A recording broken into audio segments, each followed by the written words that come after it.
Hey, lady, you just walked off from my bag. I know you took my wallet. What? No, I didn't take anything. My wallet was right here and now it's gone. I've been sitting at this table. Either way, you were under arrest. Let me see your hands now. The body cam footage doesn't start with shouting. It starts with proximity. A white off-duty officer standing too close in a public place, leaning into space that doesn't belong to him, convinced of his authority, even without a uniform or badge. The restaurant is full. The kind of weekday lunch rush where nobody expects trouble, just clinking glasses, muted conversations, and the low hum of people trying to get through their day. And right in the middle of it sits a black woman in her late 30s, professionally dressed, calm, hands visible, posture controlled in a way that only comes from knowing exactly how quickly situations like this can spiral.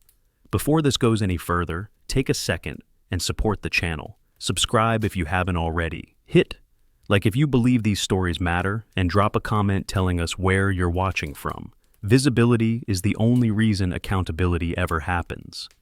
The officer's voice is already sharp when the footage begins. Not loud yet, but edged, accusatory, certain. He doesn't ask a question so much as deliver a conclusion.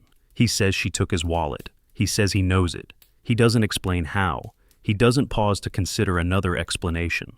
The certainty is the point. In his mind, the decision has already been made, and now the world is supposed to fall in line behind it. She responds the way people are always told to respond. Calm, clear, no sudden movements. She says she didn't take anything. She explains she's been sitting at the table the entire time. Her tone doesn't rise, her hands don't move. There's no argument, no sarcasm, no disrespect. Just facts. That's not enough. The officer repeats himself, this time louder, as if volume can substitute for evidence. He says the wallet was right there. He says it's gone now. He says it doesn't matter either way. That phrase matters more than anything else he says. It doesn't matter. At that moment, the truth stops being relevant. Compliance is all that's left. When he tells her she's under arrest, the shift in the room is immediate. Chairs stop scraping. Conversations stall halfway through sentences. A few people instinctively reach for their phones, not because they want drama, but because experience has taught them that moments like this disappear unless someone records them. The officer steps closer, blocking her path without touching her, using his body the way officers are trained to do when they want to control movement without leaving marks. She doesn't shout. She doesn't insult him. She says it's ridiculous, and even that word is restrained. She's still trying to de-escalate, still giving him an exit, still assuming, maybe hoping, that reason will eventually kick in. It doesn't. This is how these situations always unfold. Not with sirens and chaos at first, but with entitlement. With an officer who believes the environment will bend around him simply because it always has. He's off duty, but he's still performing authority, still expecting submission, still convinced that no one will challenge him in a public space full of witnesses who just want to finish their lunch. What the footage doesn't show yet, but what will become crucial later, is what's missing. No stolen wallet in her hands, no suspicious movement, no attempt to flee, no threat. Just an accusation hanging in the air, unsupported, growing heavier with every second he refuses to step back. Halfway through the encounter, you can see the calculation happening. Not on her face, but on his. The more she stays calm, the worse it looks for him. Calm doesn't fit the narrative he's trying to build. Calm makes witnesses uncomfortable. Calm invites questions. And questions are dangerous when you don't have answers. If you're still watching at this point, make sure you're subscribed and tap like. Stories like this don't spread on their own, and the middle is where most people click away. That's exactly why accountability depends on people staying. The officer starts using language that sounds official, but means very little. Obstruction, lawful order, arrest, words that carry weight, even when they're misused. He doesn't explain what she's obstructing. He doesn't articulate a specific crime. He just stacks authority terms together, hoping they'll intimidate her into compliance and the crowd into silence. She complies anyway, not because he's right, but because she knows resistance would be used against her later. She moves slowly. She narrates her movements. She stays visible. Every action is deliberate, measured, almost instructional. She's protecting herself the only way she can, by being unimpeachable. Around them, the restaurant has changed. The lunch rush no longer exists. There's only observation now. Dozens of people watching an off-duty officer escalate a situation that didn't need to exist. Phones stay raised. No one intervenes, not because they don't care, but because they know exactly how dangerous intervention can be when authority feels threatened. What no one in that room knows yet is how expensive this moment is going to become. How a single accusation, made without evidence and pushed out of pride instead of reason, will eventually turn into a lawsuit that costs the city millions. How a calm woman sitting at a table will end up exposing a pattern of behavior that the department has ignored for years. For now, though, all that exists is the tension. The officer was standing too close. The woman stood her ground without moving. The quiet certainty that something irreversible has already been set in motion. By the time this encounter ends, careers will be on the line, policies will be rewritten, and a settlement with a dollar amount big enough to make headlines will force the city to admit fault without ever saying the words out loud. But none of that has happened yet. Right now, it's just a body cam, a restaurant full of witnesses, and an officer who doesn't realize that every second he keeps talking is making the consequences worse. Stay with the story. Comment below with your thoughts so far. And make sure you're subscribed, because this is only the beginning. The moment the officer decides to push past words, the tone of the footage changes. You can feel it before anything physical happens. His breathing becomes louder in the mic, sharper, impatient, like someone who believes they are being disrespected simply because they are not being obeyed quickly enough. He positions himself slightly to the side now, angling his body to control the space between her and the exit. A silent message delivered without a single additional word. She notices it immediately. People always do. Her shoulders tighten just enough to show awareness, but she doesn't step back or forward. She stays where she is, rooted in place, hands still visible, eyes focused on his face instead of darting around the room. That choice matters later. It always does. He repeats that she's being detained, then arrested, then detained again, the language slipping as he tries to find something that will stick. There's no radio call, no request for backup, no attempt to involve restaurant staff. This isn't procedure. This is personal. An accusation he feels entitled to enforce because walking it back would mean admitting he was wrong. And being wrong in front of witnesses is something he clearly cannot tolerate. When he tells her to sit, she does, slowly, narrating every movement out loud. Chairs scrape softly as she lowers herself, the sound amplified by how quiet the restaurant has become. Someone in the background coughs. Another phone rises higher for a clearer angle. The officer stands over her now, looming, one foot angled toward the aisle, the other planted firmly as if anchoring himself in place. She asks calmly for a supervisor. It's not a demand, it's a request. A reasonable one, the kind departments claim to encourage. He ignores it completely. Instead, he tells her she's making things worse for herself. That phrase lands heavily because everyone knows what it means. It's a warning, wrapped in threat, a reminder that he controls how far this goes. He says she should have just handed over the wallet if she had nothing to hide. He says people who cooperate don't end up in handcuffs. She responds with something that doesn't sound dramatic, but is devastating in its simplicity. She says she didn't take anything, and she says she knows her rights, not loudly, not definitely, just as a statement of fact. That's when the officer's patience visibly cracks. He reaches for her arm, not violently, but deliberately, fingers closing around her forearm with enough pressure to leave marks. The camera jolts slightly as his body shifts. Gasps ripple through the room. Someone says, very quietly, that he should let her go. Another voice tells him there are cameras everywhere. For the first time, he looks around. It's brief, but it's there. A flicker of awareness that this isn't happening in a vacuum, that every movement is being recorded, not just by his body cam, but by strangers who have no reason to protect him. He loosens his grip, then tightens it again, caught between instinct and fear of consequences. She tells him to let go. Her voice is steady, but firmer now. Not emotional, legal, precise. She uses words like unlawful and detainment, words that signal she understands exactly what line he's crossing. The more composed she remains, the more unhinged the situation becomes. A manager appears at the edge of the frame, phone already in hand. You can hear her speaking to dispatch in the background, carefully choosing her words, describing an off-duty officer restraining a customer without clear cause. She uses the word assault. That word changes things. The officer releases her arm, finally, but steps directly into her path when she tries to stand.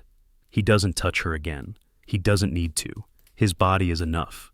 He tells her she's not leaving. He says the police are on the way, as if that settles everything. This is the moment where the power dynamic starts to slip. She identifies herself clearly now, not angrily, not as a threat. She states her name, her profession, and where she works. Her voice carries just enough to reach the surrounding tables. A few heads tilt. A few expressions change. This isn't just a random customer anymore. This is someone who knows exactly how systems work. Someone who understands how much documentation matters. He dismisses it instantly. Call it a lie. People say all kinds of things when they're caught. But his confidence is gone. You can hear it. The words come faster, less controlled, like he's trying to talk over the reality forming around him. Uniformed officers arrive minutes later, drawn in by the manager's call and the cluster of people gathered near the windows. The shift in authority is immediate. Questions are asked, statements are requested, phones are pointed not just at the woman now, but at the off-duty officer as well. She explains what happened in order. No embellishment, no emotion, just a clean timeline. Accusation, demand, blocking her exit, physical contact, refusal to disengage.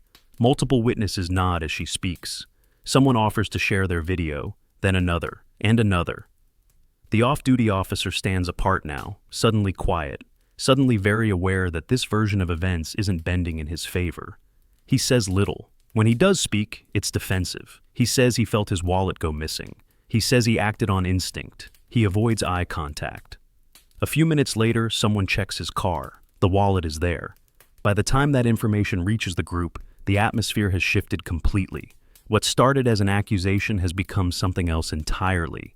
A question of abuse, of false arrest, of civil rights, of how often this has happened before without cameras, without witnesses willing to speak. If you're still watching, this is where it starts to matter. Like the video, stay subscribed, and comment your thoughts, because what happens next isn't just about one incident. It's about what accountability looks like when the evidence can't be ignored. The officers separate the parties. Statements are taken. Names and numbers are recorded. The body cam keeps rolling, capturing the quiet aftermath of an escalation that never should have happened. And somewhere in the background, paperwork begins that will eventually lead to investigations, suspensions, and a settlement number large enough to force the city into damage control. This isn't over. Not even close. The final stretch of the footage is quieter, but it carries more weight than everything that came before it. The officer who initiated the confrontation no longer speaks with authority. He barely speaks at all. He stands off to the side while uniformed officers move through procedure, collecting statements, documenting witness accounts, and asking for copies of every video that captured the incident from different angles. The body cam keeps running, unblinking, recording the exact moment power slips away and cannot be reclaimed. Before this continues, take a moment to lock this in. Subscribe to the channel, hit like if you believe accountability should never depend on luck, and leave a comment with where you're watching from. These cases only matter when people stay engaged through the ending. The woman's statement is methodical. She doesn't editorialize. She doesn't speculate about the motive. She recounts the accusation, the escalation, the physical contact, and the refusal to disengage. She identifies the witnesses who stepped forward and the manager who called dispatch. Every detail is time-stamped in the footage, corroborated by phones raised around the room. The officers listening understand what they're hearing. This is no longer a misunderstanding. It's a documented civil rights violation unfolding in real time. When the wallet is confirmed to have been in the officer's car the entire time, the last remaining justification collapses. There is no ambiguity left to hide behind. The accusation was wrong, the detention was unlawful, the physical contact was unjustified, and all of it happened in public, under cameras, with witnesses who have already shared the evidence. What follows doesn't happen on camera, but the consequences are just as real. Within hours, the incident is flagged internally. Within days, internal affairs opened a formal investigation. The officer is placed on administrative leave pending review, stripped of any authority to act in an official capacity. His department issues a carefully worded statement, acknowledging an off-duty incident under investigation, avoiding any admission while preparing for what they already know is coming. The woman retains counsel, though she hardly needs to rush. The evidence is overwhelming. Multiple independent videos, a clear timeline, consistent witness statements, body cam footage that never cuts away at the critical moments. The case moves quickly, not because the system is suddenly efficient, but because there is no version of events that can be defended. The lawsuit is filed within weeks. False arrest, unlawful detention, civil rights violations, emotional distress. The city responds the way cities always do when the facts are indefensible. Not with denial, but with negotiation. Quiet meetings, risk assessments, projections of jury reaction if the footage is played in open court. By the time the settlement is announced, the number speaks louder than any apology ever could. $2.4 million paid by the city to resolve the case. No admission of wrongdoing in the paperwork. No press conference from the officer. Just a line item in the budget and a policy review quietly circulated within the department. Halfway through this outcome, pause and consider what changed everything. It wasn't shouting. It wasn't resistance. It was documentation. If this story matters to you, like the video and stay subscribed, because this is the part people are rarely shown. The officer's career does not recover. Administrative leave turns into termination once the investigation concludes. His disciplinary record, previously buried under vague language and internal protections, is reopened. Patterns emerge, prior complaints, similar accusations that never reached this level of scrutiny because there were no cameras, no witnesses willing to come forward, no victim with the resources to push back. His badge is surrendered permanently. His pension is reviewed and partially forfeited due to misconduct findings. The department revises its off-duty conduct policies, not out of moral awakening, but because the settlement forces their hand. Training modules are updated. Supervisors are instructed to intervene faster. All of it is reactive. All of it too late for the people affected before this case. The woman returns to her life with her name cleared, her record untouched, and her professionalism intact. She doesn't give interviews. She doesn't tour talk shows. She lets the footage speak for itself. The settlement money doesn't erase what happened, but it does ensure one thing: the city can never claim ignorance again. This story doesn't end with applause. It ends with consequences. With a career dismantled not by anger, but by evidence. With a reminder that authority without accountability collapses the moment it's exposed to light. If you made it to the end, drop a comment with your thoughts, share where you're watching from, and subscribe for more stories like this. Because what protects people in moments like these isn't power, it's a witness, it's a camera, and it's the refusal to let abuse pass unnoticed.